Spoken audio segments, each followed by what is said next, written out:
Yeah, I'll take my 30 seconds and talk a little bit here. So today is, as we're recording this, is International Women's Day. And I know there's going to be some douchebags out there that argue the fact that, oh, women don't need their day. They're just as much a part of the, species and, whatever. It's like there is a long track record of women getting the short end of the stick, and pun very much intended, in the hockey world. And the fact is that I'm seeing so many good things on social media, whether it be LinkedIn, whether it be Twitter, whether it be Instagram, of women well, men and women, just the fact that they're pumping each other up and bringing women to the forefront. You've got the PWPA, playing at Madison Square Garden recently. You've got the NWHL playing at Lake Placid, and you've got a number of these things. You've got a lot of women taking executive roles these days and starting to take prominent roles in hockey clubs and everything as well. I say, let's keep it going. I mentioned it on Twitter today. I'll close with this.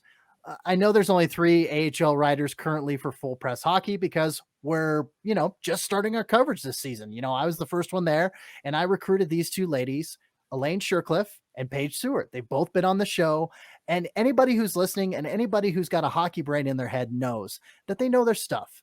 They know their stuff. They're probably two of the most respected people that I've worked with directly and have gotten to be an editor over.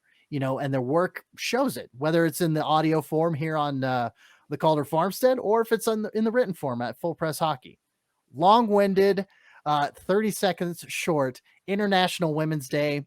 Let's keep it going. Let's not shortchange these super talented women, any of them, of the opportunities that lay ahead of them. To just, piggyback on that a little bit.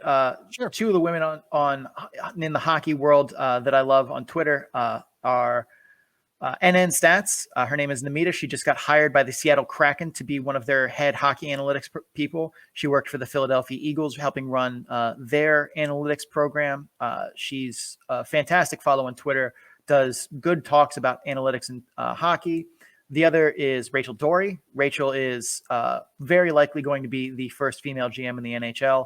She's currently working on a master's program about analytics and drafting in hockey in Canada at, I want to say, the University of Windsor, but don't quote me on that. But her podcast, the Staff and Graph podcast, great to listen to. She's a good follow on Twitter. Both of them, fantastic women in hockey, and there are plenty more. Alex Mandricki, even though you can't follow really anything on social media, got hired by the Kraken as part of their analytics department. She's brilliant. There are a lot of great women in hockey, and there should continue to be.